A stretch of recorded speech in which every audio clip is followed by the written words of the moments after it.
आज ही Doubtnut app download करें। Doubtnut पर अपने सभी गणित, रसायन विज्ञान, भौतिक विज्ञान और जीव विज्ञान के डाउट्स का करो सफाया। बस प्रश्न की फोटो खींचो, एक ही प्रश्न को क्रॉप करो और तुरंत वीडियो सोल्यूशन पाओ। अभी डाउनलोड करें। नमस्कार दोस्तों, दिया गया प्रश्न है विद्युत क्षेत्र रेखाएं क्या है, इसके दो गुणों का उल्लेख करें। तो विद्युत क्षेत्र रेखाएं या हम लोग कह सकते हैं विद्युत बल रेखाएं वे रेखाएं होती है जो क्या एकांक धनावेश के द्वारा अपनाई जाती है, अर्थात यह वह मार्ग या पथ होता है जो एकांक धनावेश के द्वारा अपनाया जाता है। अर्थात अगर मैं बात करूं किसी मान लीजिए यह कोई धनावेश है, ठीक है, और यहाँ पर कोई ऋणावेश है, तो क्षेत्र रेखाएं होगी, मतलब विद्युत क्षेत्र रेखाएं होगी, वह कैसी होगी, वह इस धनावेश की सतह से बाहर निकलेगी। अर्थात यह कुछ इस प्रकार से कैसी होगी, बाहर की तरफ वितरित होगी, ठीक है।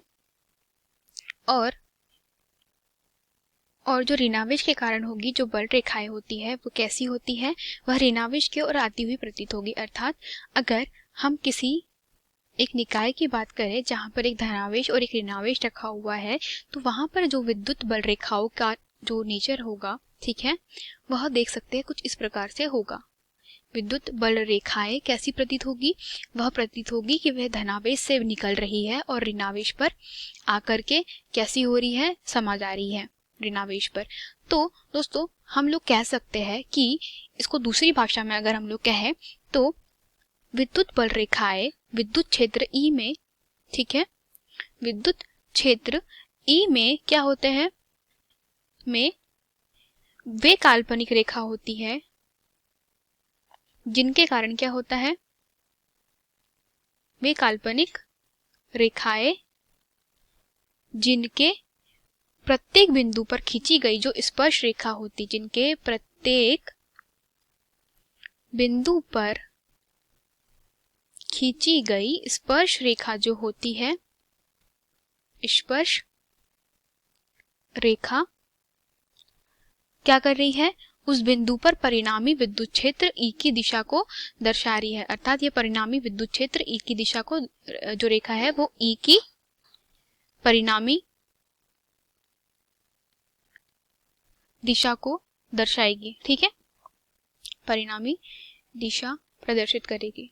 तो हम लोग कह सकते हैं कि विद्युत बल रेखाएं वे बल रेखाएं होती है जो वह काल्पनिक या हम लोग कहें वक्राकार रेखा होती है जिसके किसी भी बिंदु पर, मान लीजिए यहाँ पर जो किसी भी बिंदु पर अगर हम लोग क्षेत्र की बात करें तो क्या करेगा, जो इसका जो क्षेत्र की जो रेखाएं है वो क्या करेगी, इसका परिणामी बिंदु को प्रतीत करेगी। क्योंकि देखिए धन के कारण जो लगने वाला बल है वो इस दिशा में लगेगा, ऋण के कारण बढ़ने वाला बल इस दिशा में लगेगा, तो परिणामी जो रहेगी वो किस दिशा में होगी, इस वक्राकार के कारण वक्राकार पथ पे जो अगला जो परिणामी बिंदु होगा वो प्रदर्शित करेगा, ठीक है। तो इसके अगर दो विशेषताओं या गुणों की बात करें हम लोग, ठीक है, तो जो दो विशेषताएं है, इसकी पहली जो विशेषता है वह यह है कि यह धनावेश से प्रारंभ होकर कहाँ जाती है, यह धनावेश से ऋणावेश की ओर खत्म होती है, ठीक है। मतलब धनावेश, एकांक धनावेश की बात करें हम लोग तो एकांक धनावेश से कैसी होती है, जैसे आपको पहले बताया, एकांक धनावेश से निकलती हुई प्रतीत होती है और ऋणावेश पे मिलती है। तो अगर हम लोग एक निकाय की बात करें जहाँ धनावेश और ऋणावेश ही उपस्थित है, तो धनावेश से जाकर के ऋणावेश पे मिलेगी। और दूसरा इसका जो हम लोग कह सकते हैं कि जो विशेषता है वह यह है कि ये आवेशित पृष्ठ से लंबवत निकलेगी, ठीक है, आवेशित पृष्ठ से सदैव